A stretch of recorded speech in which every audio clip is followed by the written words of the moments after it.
మామూలుగా మీతో మాట్లాడదామని ఏంటా ఎలాగా ఒక గురువుగారి దగ్గర శిష్యులు అందరూ గుంపు ఉంటున్నప్పుడు శిష్యులు ప్రతి ఒక్కళ్ళలో ఒక్కొక్క భావన ఉంటుంది కదా. క్లాసులో ప్రకారం చెప్తున్నాను, ఒక్కొక్క భావన ఉంటుంది కదా.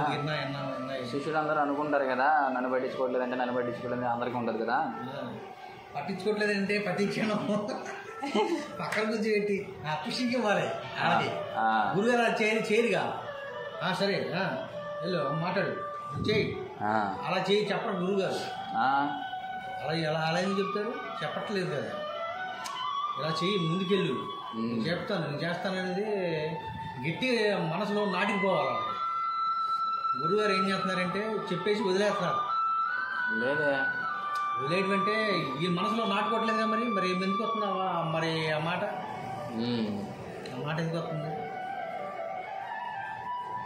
వాళ్ళకి తెలియాలి ఎందుకు గురువుగారు మా మాట నా మనసులో చొరబడట్లేదు, దూరట్లేదు అని చెప్పి నాకు ఎందుకు ఎక్కట్లేదు అని చెప్పి అది వాళ్ళు అనుకోవాలి. అదే పట్టించుకోవట్లేదు ఆ మాట, ఎక్కించుకోకుండా ఆయన పట్టించుకోవడం కాదు, వీళ్ళే అని నేను అంటుంది. వీళ్ళు పట్టించుకోవట్లేదు.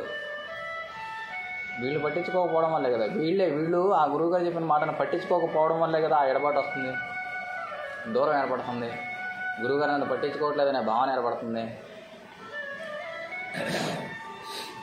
పట్టించుకోవాల్సింది గురువుగారు కాదుగా.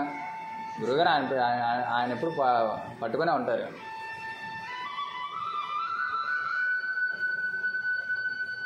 ఆయన మనం ఒడ్డును చేర్చివేసేంత వరకు ఆయన పనే అది, ఒడ్డును చేరవేయడం ఒకసారి పట్టుకున్న తర్వాత. ఇంకా మనం ఫీల్ అవ్వాల్సిన పనే ఉంది ఆయనను పట్టించుకోవట్లేదని. మనం పట్టుకునే పట్టు అయితే మనకి తెలియని పట్టు. మనం ఏ గురుగారి విషయంలోనే కాదు, ప్రతి విషయంలో బాహ్యంగా ఏ విషయంలో అయినా కానీ కొంత వ్యతిరేకత వచ్చిందంటే వదిలేస్తాం మనం. కొన్ని బయట వ్యవహారిక జీవితంలో విషయాల్లో అవతల వైపు నుంచి మనకు వ్యతిరేక పరిస్థితి ఉందనుకోండి, వదిలేస్తాం మనం.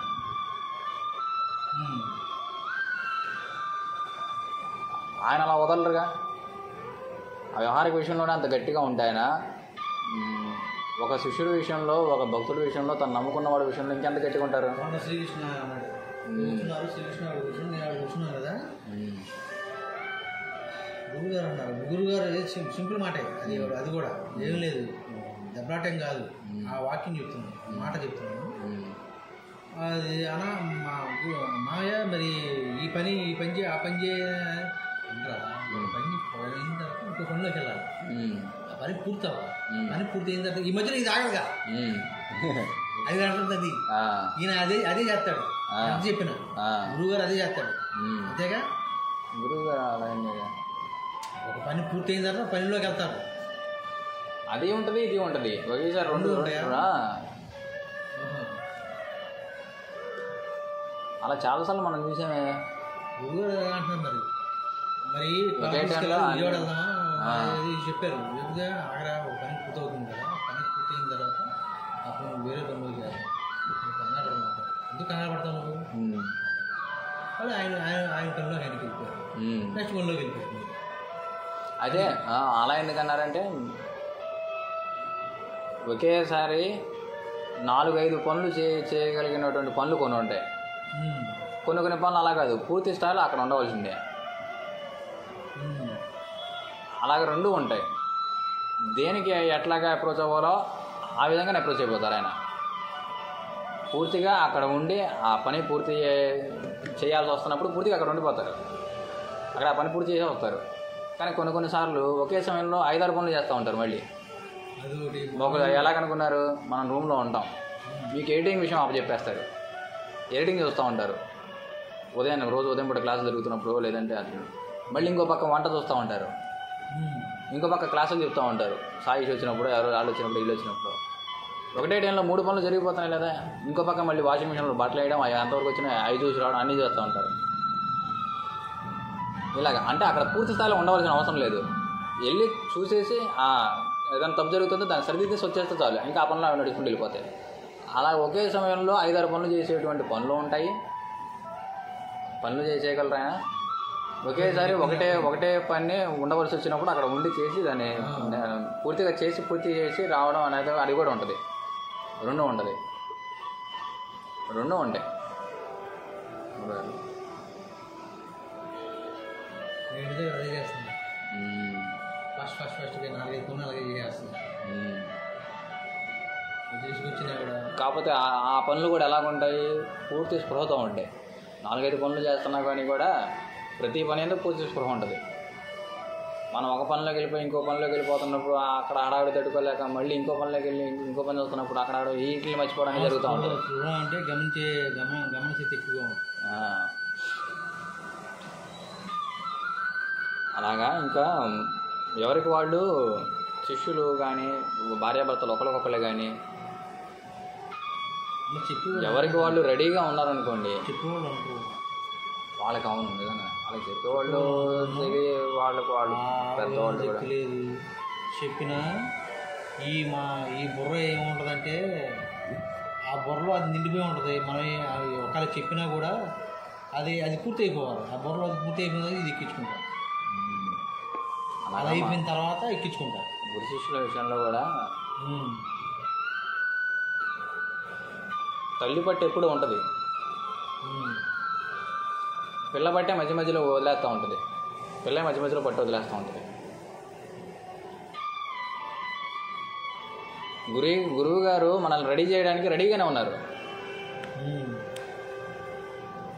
శిష్యుడు ప్రతి ఒక్కళ్ళు కూడా మనం రెడీ అవ్వాలని చెప్పి తాను రెడీగా లేడు.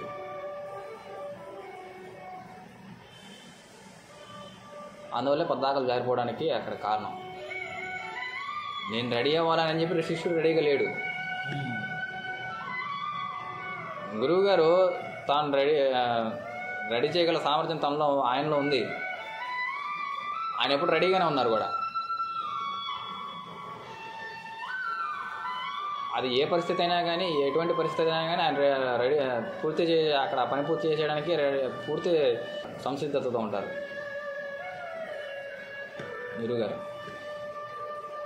ఆయన రెడీ చేసేయాలని చెప్పి ప్రతి క్షణం మనం పట్టుకున్నా పట్టుకోకపోయినా మన పట్టుతో ప్రమేయం ఉన్నా లేకపోయినా కానీ ఆయన పని ఆయన చేస్తూనే ఉంటారు. మన విషయంలో, ప్రతి ఒక్కరి విషయంలో, శిష్యుడి విషయంలో పట్టుకుంటే మనం చక్కగా అది మనకు అర్థమవుతూ మనం ముందుకు వెళ్తూ ఉంటాం. మనం అర్థం చేసుకుంటూ ముందుకు వెళ్తూ ఉంటాం మనం పట్టుకుంటే.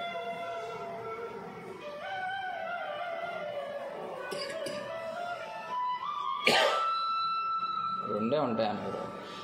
శిష్యుడేమో కోతి పిల్లలాగా ఉండాలంట. కోతి పిల్లలాగా ఎప్పుడు తల్లిని పట్టుకునే ఉండాలంట. అది ఎలాగైనా కానీ, సరే ఫిజికల్గా అయినా కానీ, మెంటల్గా అయినా తల్లిని ఎక్కువగా పట్టుకుని ఉంటుందా? ఏ కోతి ఇప్పుడు ఏ పిల్ల అయినా, ఏ కోతినైనా చూడండి, పిల్ల తల్లిని పట్టుకునే ఉంటుంది. అలాగే అది ఎన్ని గెంతులు గెంతుతున్నప్పుడు కోతి ఈ చెట్టు మీద చాచెట్టు మీద దూకుతున్నా కానీ పిల్ల పట్టుకునే ఉంటుంది గట్టిగా. ఈ గోడ మీద, ఈ కింద నుంచి గోడ మీదకి ఎక్కుతున్నప్పుడు కూడా అంతే, పిల్ల పట్టుకునే ఉంటుంది తల్లిని గట్టిగా. శిష్యుడు ఆ విధంగా ఉండాలంటారు. ఫిజికల్గా అయినా మెంటల్గా అయినా. ఈ రెండింటిలో మెంటల్గా అలా ఉన్నారనుకోండి, మానసికంగా ఫిజికల్గా దగ్గరగా ఉన్నామా దూరంగా ఉన్నామా అనేది మ్యాటర్ అవ్వదు అప్పుడు. మానసికంగా ఎప్పుడు అటాచ్మెంట్ ఉంటూ ఉంటే ఇది పెద్ద మ్యాటర్ కాదు. అలాగని ఇలా ఉండకూడదా అంటే రెండు ఉంటే ఇంకా మంచిది. ఫిజికల్లీ మెంటల్లీ రెండు అక్కడ ఉండాలి. ఆయన ఎందు ఉండాలి. నాకు తెలిసి మెంటల్లీ మానసికంగా కూడా ఆయన ఎందు మానసికంగా ఆయన ఎందు బలంగా ఉందనుకోండి, ఫిజికల్గా ఆయన పనులే జరుగుతూ ఉంటాయి. ఆయన చేయవలసిన పనులే చేస్తూ ఉంటారు, జరిగిపోతాయి ఆటోమేటిక్గా. ఫిజికల్గా మెంటల్గా బాగుంది.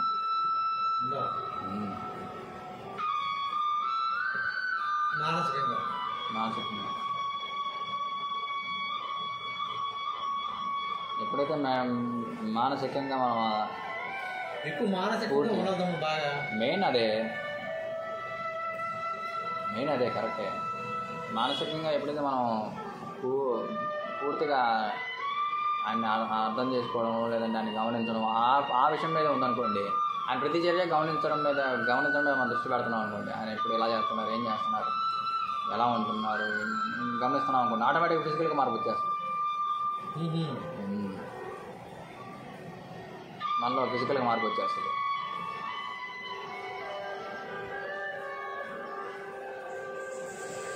మనకి శాస్త్రాలు అవి లేదంటే మనం ఆ పాండిత్యం మనకేం తెలియదు. ఏం తెలియకపోయినా కానీ ఆయన గమనిస్తుంటే చాలు. గమనించింది బుర్రలో గట్టిగా నాటాలా, లేకపోతే ఉంచుకుంటే చెప్పండి. గమనిస్తున్నామంటేనే పూర్తి స్పృహ అక్కడ ఉంటున్నట్టు. అక్కడ రెండు ఉన్నాయి, మళ్ళీ కళ్ళు చూస్తూనే ఉంటాయి, బుర్రలోకి వెళ్దాం. అది గమనింపవదు. అది గమనింపవదు. బుర్ర చూస్తాం. మీరు ఒకసారి నీకు పంచజ్ఞానేంద్రియాలతో చూస్తాం మనం, ఒక కళ్ళతోనే కాదు చెవులతోనూ వింటాం ఆయన మాటని. అలా పంచజ్ఞానేంద్రియాలతో ప్రతి పంచతన్మాత్రలో ప్రతి దాంతోనూ అక్కడ మనం చూడగలుగుతాం. వినికిడి ద్వారా, స్పర్శ ద్వారా ఆయన మనం ఎక్స్పీరియన్స్ అవ్వగలుగుతాం ప్రతి పంచజ్ఞానేంద్రియాల ద్వారా. చూపు ద్వారా పూర్తి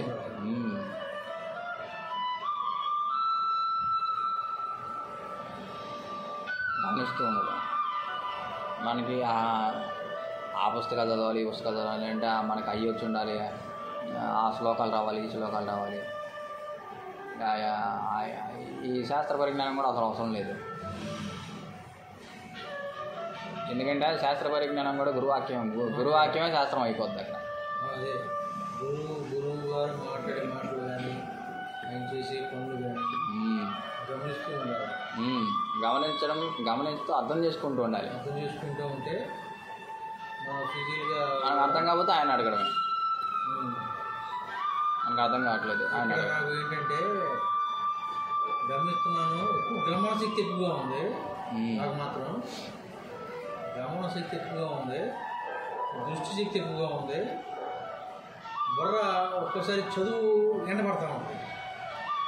చదువుకోలేదు కదా, కొన్ని అర్థం చేసుకుంటాను కానీ చదువు వచ్చేసరికి వెళ్ళిపోతుంది. గమనం అంటే తిరగడం అన్నమాట. చదువు అలవాటు అయిపోయింది. గమన శక్తి ఎక్కువగా ఉన్నా. గమన శక్తి ఊళ్ళు చెబుతున్నాను, తిరిగే శక్తి ఎక్కువగా ఉన్నా మీకు. శక్తి ఎక్కువగా ఉన్నా. అది కేవలం గమనించడం. దాన్ని ప్రతి ప్లేన్లోనూ గమనించడం, దర్శించగలగడం. అది అన్ని ప్లేనుల్లో నుంచి. అన్ని ప్లేన్లు అంటే ఇంక ఇది అదే అని తేడా లేదు. అన్ని ప్లేన్లో నుంచే మనం ఆయన గమనించగలగాలి. గమనించగలగడం అంటే అర్థం చేసుకోగలగాలి, అర్థం చేసుకోవాలి.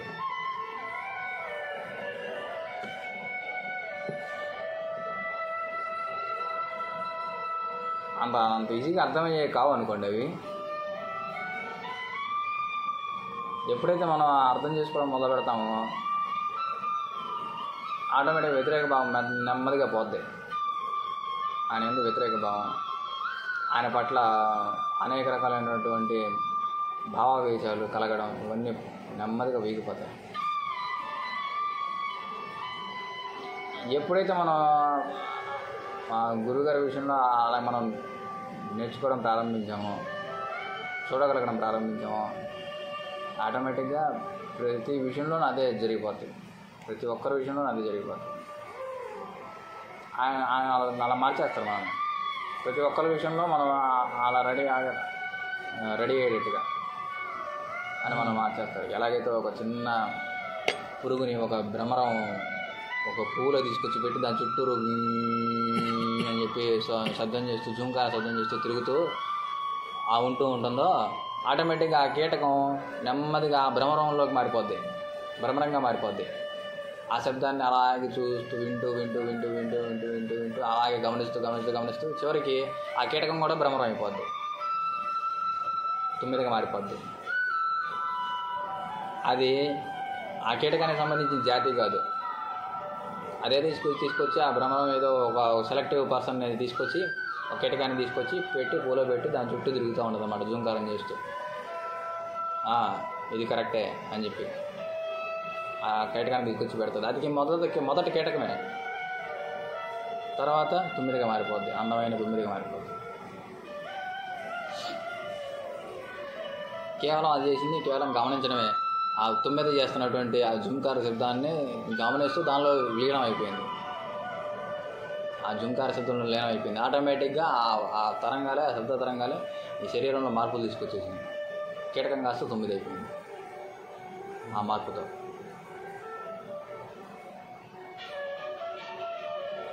అలాగా ఆయన వైపు నుంచి పూర్తిగా ఉంటుంది మన మీద. ఈ టైంలో ఉంటుంది, ఈ టైంలో ఉండదు అనేటువంటి లిమిట్స్ ఉండవు అక్కడ. అందుకనే ఎప్పుడూ ఒక మాట చెప్తూ ఉంటారు, ఐఆమ్ ఆల్వేస్ విత్ యూ అని చెప్పానంటారు.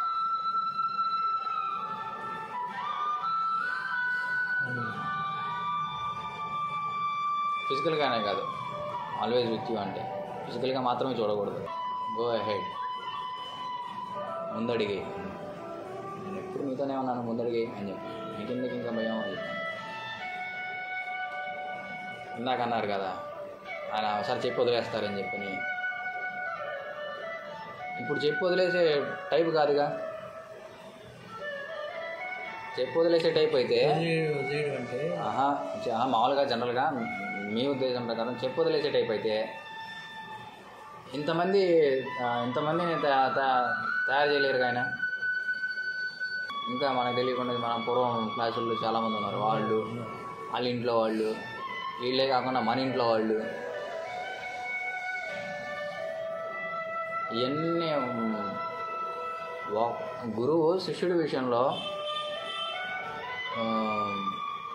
ఒకసారి పట్టుకున్నాడంటే అది కేవలం శిష్యుడి విషయంలో మాత్రమే అక్కడ సాధన జరగదు, వాడి కుటుంబం మొత్తానికి కూడా సాధన జరుగుద్ది. అంతటి శక్తివంతుడు ఆయన.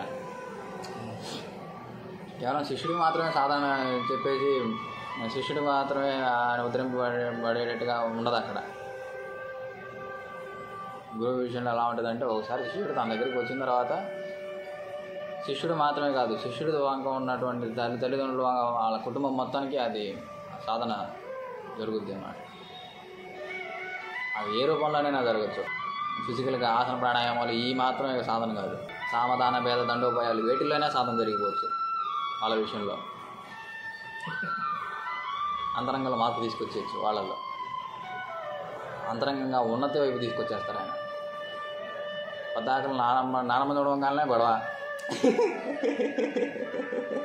నానమ్మ చూస్తే గొడవ.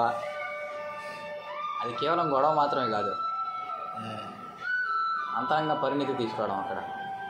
అప్పుడు ఇంట్లో అంతరంగ పరిణితే కేవలం గురుగారు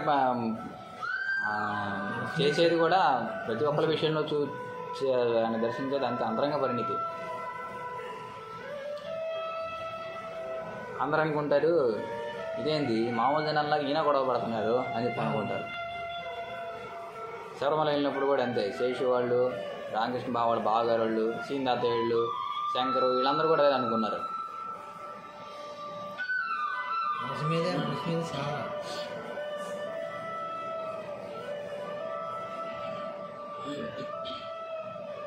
వాళ్ళ తత్వం వాళ్ళకి అర్థం కాకుండా అడ్డుపడుతుంది.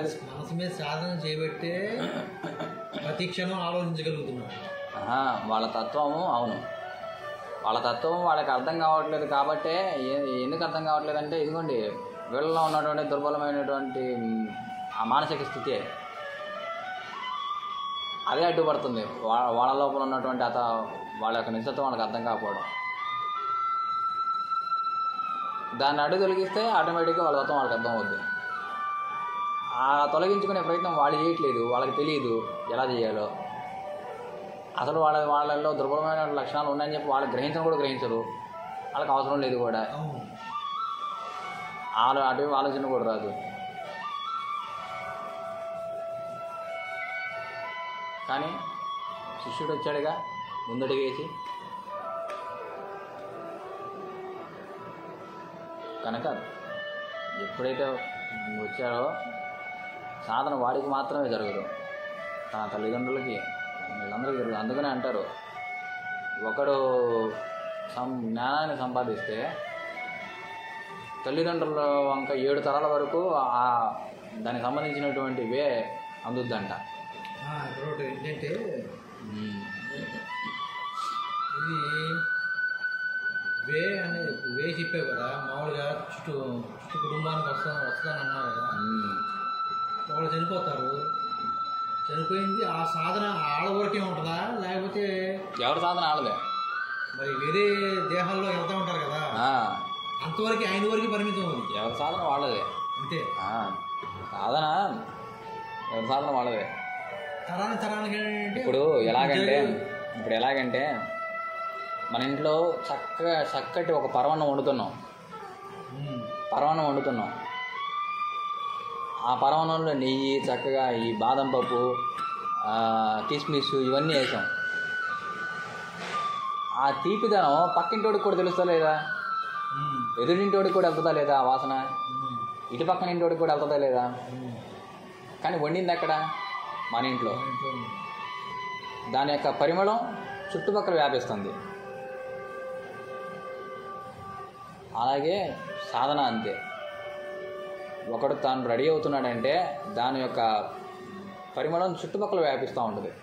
చుట్టుపక్కల వాళ్ళందరికీ అంటే తన తల్లిదండ్రుల వారికి, తన ఎక్కడైతే ఉంటాడో అక్కడ సరైనటువంటి మార్గంలో ప్రయాణిస్తున్నటువంటి సాధకుడు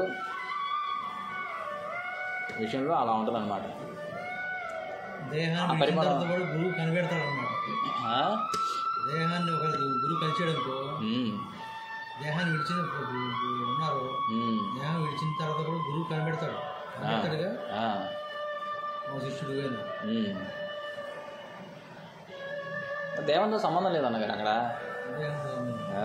దేహం ఉన్నది లేదు అనేది సంబంధం ఉండదు అక్కడ. సంస్కారాలు ఉంటాయి తెలుసుకోవాలి, దేంతో సంబంధం లేదు. ఆటోమేటిక్గా మార్పు జరిగిపోతూ ఉంటుంది. కాకపోతే సాధించాలంటే దేహం అవసరం, అత్యంత ప్రధానమైంది. దేంతో సాధిస్తాడు మరి? అవును, దేహం సాధనమే. సాధించడానికి ఇన్స్ట్రుమెంట్ కావాలి. ఒక వీణలో నుంచి ఆ వీణలో నుంచి శబ్దం రావాలంటే శబ్దం అంతా వ్యాపించి ఉన్నది శబ్దం. కానీ ఒక రిథమిక్గా రావాలంటే వీణ ఉండాలి, ఒక రిథమిక్గా రావాలంటే ఫ్లూట్ ఉండాలి. ఒక ఆహ్లాదకరమైనటువంటి ఆ శబ్దాన్ని కూడా ఆహ్లాదకరమైనటువంటి రీతిలో బయటికి విడుదల చేయాలంటే ఏదో ఒక పరికరం ఉండాలిగా. అలా ఉండబట్టే కదా ఫ్లూట్లో నుంచి అంతటి మధురమైనటువంటి ఆ వేణువులు, ఆ వేణునాదం బయటకు వస్తున్నాయి. ఆ వేణలో నుంచి అటువంటి ఆ తరంగాలు బయటకు వస్తున్నాయి, అటువంటి శబ్ద తరంగాలు అందంగా వినసొంపుగా.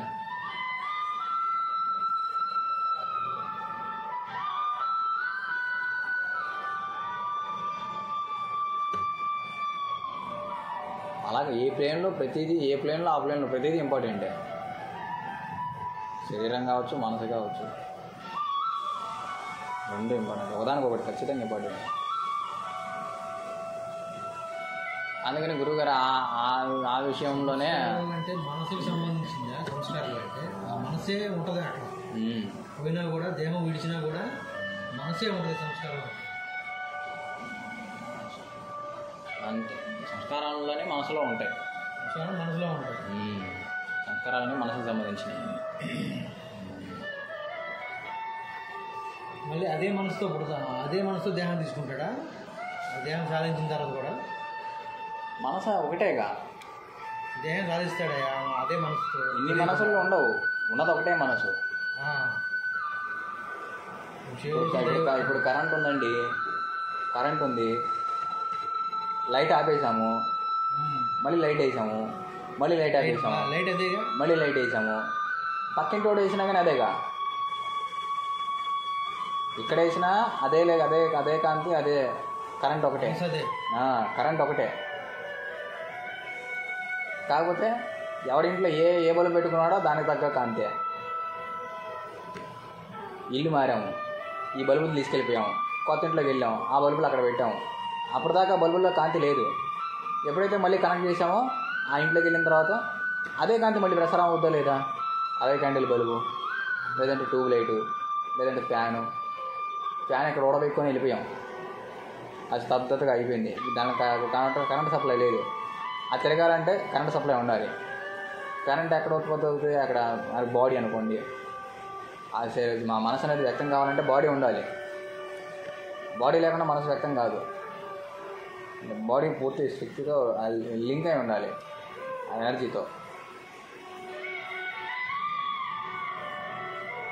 ఉంటే చాలు, ఆటోమేటిక్గా వ్యక్తం అవుతుంది.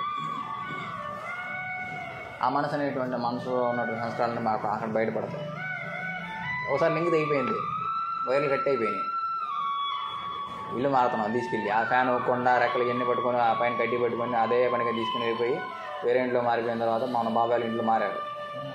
అక్కడ తీసుకెళ్ళి తగిలిచ్చారు మీరును గిరీషులు అందరూ. పాత ఇంట్లో తిరిగింది ఫ్యాను, ఆ వైర్లు కట్ చేసాము, తీసుకొచ్చారు, ఇక్కడ పెట్టారు, మళ్ళీ ఇక్కడే తిరిగింది కనెక్షన్ ఇచ్చిన తర్వాత.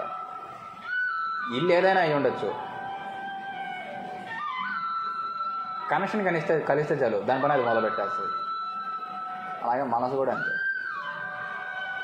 శరీరం నుంచి కనెక్షన్ తెగిపోయిన తర్వాత అది పూర్తిగా అలా ఉంటుంది అంతే. ఇంకా దాని అది తిరగడానికి చేయడానికి అసలు ఏం ఉండదు.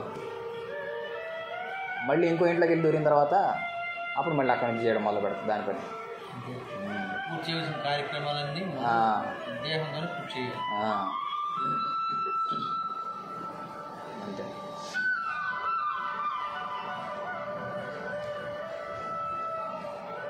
అలా గురువుగారు సామధాన భేద దండోపాయాలు దేనిలో నుంచి అయినా కానీ అక్కడ అవతలలో సంస్కారంలో మార్పులు తీసుకొచ్చేస్తారు. అంటే మార్పులు తీసుకొస్తారంటే అక్కడ మంత్రమే వస్తారా? మంత్రమేగా ఆ గొడవ, మంత్రమేగా అక్కడ పడుతున్న గొడవ, మంత్రమేగా. బయట గొడవగా కనిపిస్తుంది, అది బయట గొడవగా కనిపిస్తుంది.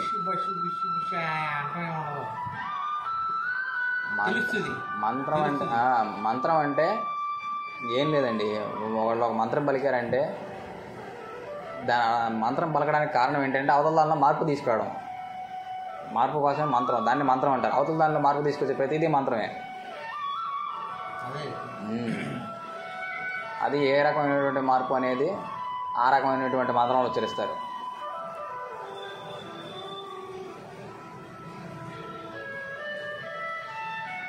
మంత్రం అంటే కేవలం సంస్కృతంలో మాత్రమే ఉండాల్సిన అవసరం లేదు. మామూలు మనం మాట్లాడుకుంటున్నట్టు మాటల్లో నుంచి కూడా అవి కూడా మంత్రాలే చూడగలిగితే.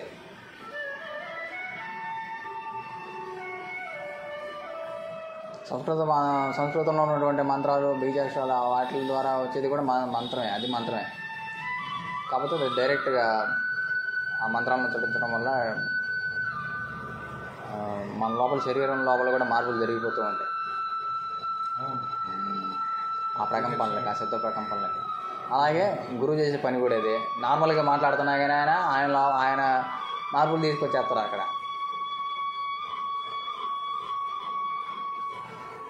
మంత్రాలు చదవాల్సిన పని లేదు. ఉన్నారు కదా,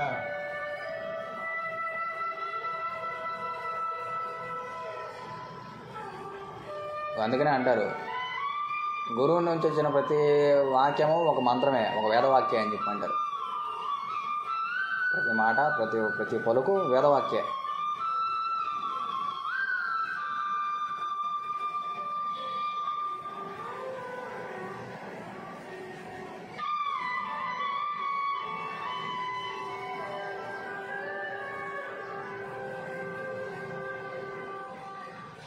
అది ఎందుకు వేదవాక్ అవుతుంది? మన ఎందుకు వేదవాక్ అవ్వట్లేదు? ఆయన మాట్లాడినా కానీ అయ్యే మన మాట్లాడినా అయ్యే మాటలు. గురుస్థానం ఉన్నప్పుడు అది డైరెక్ట్ కలుస్తుంది. గురుస్థానంలో ఉన్నప్పుడు అది డైరెక్ట్ కలుస్తుంది. అర్థం చేసుకుంటారు గురువు గారు అని ఒక భావం ఏర్పడి సంబంధం ఏర్పడి చేయగానే ఆలోచన శక్తి అసలు కొంతమంది ఏం లేదు, కేవలం అక్కడ ఆయన విషయంలో జరుగుతున్నది కేవలం నిస్వార్థం. ప్రతి క్షణం ప్రతి ఆలోచన ప్రతి ఒక్కళ్ళ పట్ల నిస్వార్థంగా ఉండడమే కనుక అది మంత్రం అయిపోతుంది. ఆయన మాట్లాడిన ప్రతిదీ కూడా, ఆయన అనుకుంటున్న ప్రతిదీ మంత్రమే, ఆయన చెప్తున్న ప్రతిదీ. అది కేవలం ఎందుకు చెప్తున్నారంటే అవతల కూడా ఉన్నతికే కదా చెప్తుంది. అవతల కూడా ఉన్నతి కోసమే అక్కడ అలా చేస్తుంది గురువుగారు. అది తంత్రం. చేస్తున్నదేమో తంత్రము, చెప్తున్నదేమో మంత్రం.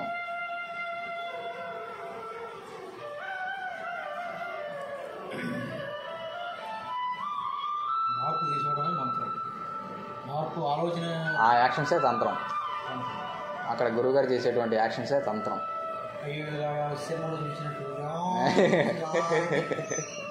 అలా ఏమండదు. శివుడు చేసిన పేరు కూడా అదే కదా.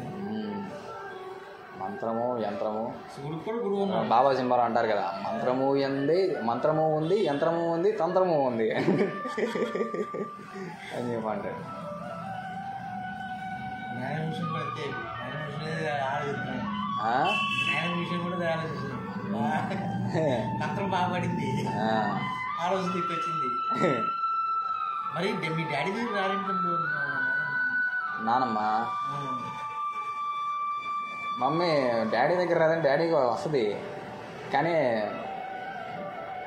దుర్గపిన్ని దగ్గర ఉన్నట్టుగా బాగానే మాట్లాడుతున్నారు కదా, ఇప్పుడు బాగానే మాట్లాడుకుంటారు అన్నగారు. తేడా వస్తుంది. మమ్మీ కొన్ని విషయాల్లో ఊరుకోదు. పాపం దుర్గపిన్ని అలా కాదు, మాట్లాడలేదు. దుర్గపిన్ని మాట్లాడలేదు, అందుకని నాన్నమ్మ అన్నీ చేస్తూ ఉంటుంది. కానీ బాబాయ్ ఇంట్లో ఉన్నంత ఫ్రీగా ఇంకే ఇంట్లో ఉండలేదు మళ్ళీ నానమ్మ. అది గ్రహించట్లేదు తను. గ్రహించట్లేదా లేకపోతే అంతేనా? మార్పు వస్తుంది, ప్రతి మనిషికి మార్పు సహజమే. ఆ మార్పు వచ్చే పరిస్థితి వస్తూ ఆ పరిస్థితులు ఎదురైతే ఆటోమేటిక్ మార్పు వస్తుంది. ప్రతి ఒక్కరి ఖచ్చితంగా మార్పు కోసమే కదా, నిరంతరం మార్పు కదా అన్నగారు. ఇది అంతా శరీరం మనసు ఎప్పుడు మారుతూనే ఉండేది. స్టాండర్డ్గా అలాగే ఉండలేవు ఎప్పుడు, ప్రతి క్షణం మారుతూ ఉంటుంది. ఖచ్చితంగా మార్పు ఎప్పటికప్పుడు. నెల్లూరులో పడ్డారు వెళ్ళి అలాగే గొడవ జరగాలి. అది ఇబ్బంది ఎప్పుడు అనుకోలేదు. మళ్ళీ వచ్చేస్తుంది, ఈ నెలలో వచ్చేస్తుంది మళ్ళీ. అలాగా శిష్యుల్ని అర్థం చేసుకోవడానికి ప్రయత్నం చేయాలి. అంటే ఖచ్చితంగా అర్థం చేసుకోవాలి గురువుని. శిష్యుడు వచ్చేసరికి అనేక సమస్యలతో, అనేక ఆలోచనలతో. ఏం సమస్యలు అన్నగారు శిష్యుడికి? శిష్యుడికి సమస్యలు సవాలంటే ఏం సమస్యలు? గురువుగారితో పోల్చుకుంటే అవి పెద్ద సమస్యలా? గురువుగారికి చిన్న విషయం కావచ్చు. గురువు గారికి చిన్న విషయం కాదు, గురువుగారికి చిన్న విషయం. శిష్యుడు వచ్చేసరికి లాభం ఉంటుంది. అంత లాభం ఏమి ఉండదు, అంత లాభం చూస్తాడు. అంత లాభం చూస్తాడు అంతే. చూసేసరికి ఏమన్నా తగ్గాలి, అది అంత లాభం చిన్న లాభం. అది ఎప్పుడు ఒకేలాగా ఉంటుంది అన్నగారు. ఇంటి చూసే చూపులోనే చిన్నదిగా పెద్దదిగా కనిపిస్తూ ఉంటుంది. అది తగ్గాలంటే టైం తీసుకుంటుంటే ఆయనకి బాధ, వీళ్ళకి బాధ. కరిగిపోవట్లా కాలం కొటేషన్లో రాసినట్టు కాలం మంచి ముక్కలా కరిగిపోతుంది. అవును, కానీ సాధన అయితే వృధా పోదు. సాధన విషయంలో అసలు కాలమే లేదు. సాధన విషయంలో అసలు కాలమే ఉండదు. కాలంతో సంబంధం లేదు సాధనకి.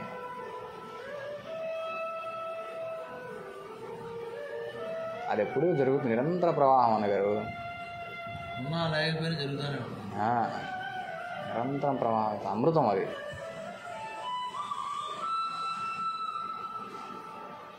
చాలా లింక్ పట్టమే అంతే. ఇది జరుగుతూ ఉంటుంది. చాప కింద నీళ్ళలాగా అలాగే వెళ్ళిపోతూ ఉంటుంది. సార్ జరుగుతుంది, ఖచ్చితంగా జరుగుతుంది.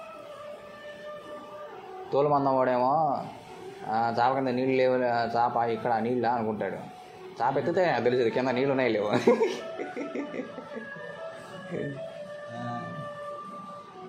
అలాగా బుద్ధిమాన్యం కలిగినటువంటి వాడు సాధనని జరుగుతున్నా కానీ గ్రహించలేడు.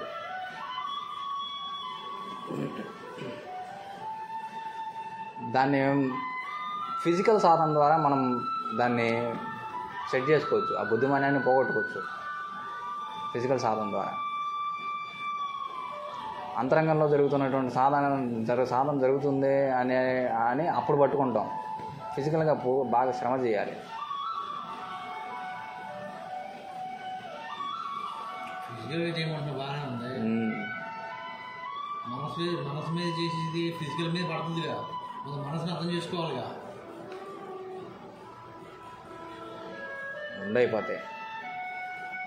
అప్పుడు ఫిజికల్గా తగ్గుతూ ఉంటాడు కదా. రెండు అయిపోతాయి అన్నగారు. ఫిజికల్ సాధన చేస్తే రెండు అయిపోతాయి.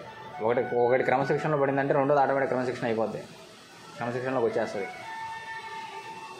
అదే గురువు గారిని గమనిస్తూ ఉంటే చేస్తూ ఉంటే ఫిజికల్గా ఆటోమేటిక్ పడుతుంది కదా. ఇంకేంటి గురువు గారిని ఇందాక అనుకున్నాం కదా, గురువు గారిని కేవలం గమనించడం కాదు, అర్థం చేసుకోవాలి కదా. అర్థం చేసుకుంటే మళ్ళీ మార్పు వస్తుంది. మార్పు రావడం అంటే ఏంటి? మార్పు వస్తుంది కదా. మార్పు రావడం అంటే ఏంటి? మనం కూడా ఆ విధంగా రెడీ అవ్వాలి. రెడీ అవ్వాలంటే దానికి దగ్గర కృషి చేయడమే. అటువైపు ప్రయాణం చేస్తాం. గమనించడం అంటే కేవలం అలా చూస్తూ ఉండడం మాత్రం గమనించడం కాదు.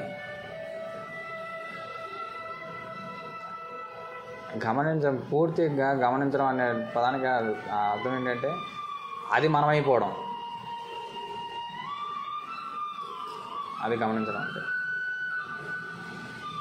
దాన్నే నిజమైన గమనింపు అంటారు. ఓంకార శబ్దం చేస్తున్నాం, ఓంకారాన్ని గమనిస్తూ ఉంటున్నాం. మనమే శబ్దం చేస్తున్నాం, మనమే గమనిస్తున్నాం.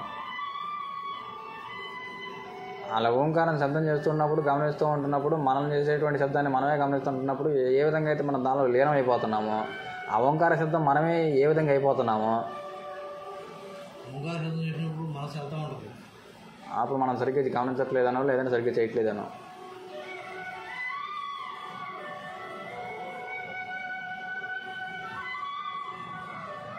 మిడత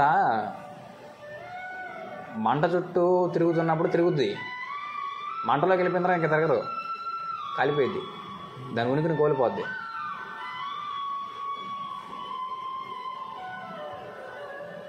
మంటలోకి వెళ్ళినంత వరకే, మంట చుట్టూ తిరుగుతున్నంతసేపు ఎంత తిరిగినా తిరుగుద్ది అది మిడత కానీ లేదంటే చిన్న కీటకాలు కానీ.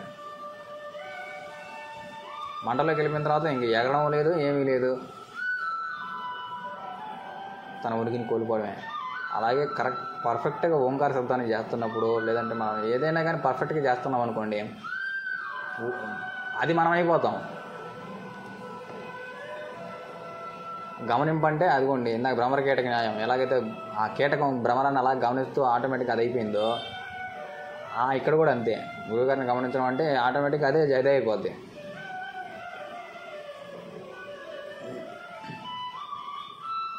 చూస్తూ ఉండడం కాదు, అది పూర్తిగా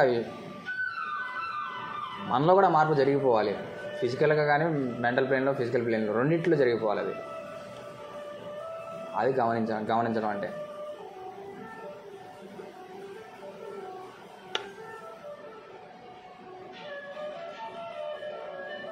అలా తన ఉనికిని కోల్పోవడమే సంగమం అని చెప్పి మొన్న కొటేషన్ రెడీ చేసాం మనం. గురుగారు చెప్పారు, కొటేషన్ రెడీ చేయించారు మన చేత. అదే సంగమమే అని చెప్పాను. తన ఉనికిని కోల్పోవడమే సంగమము.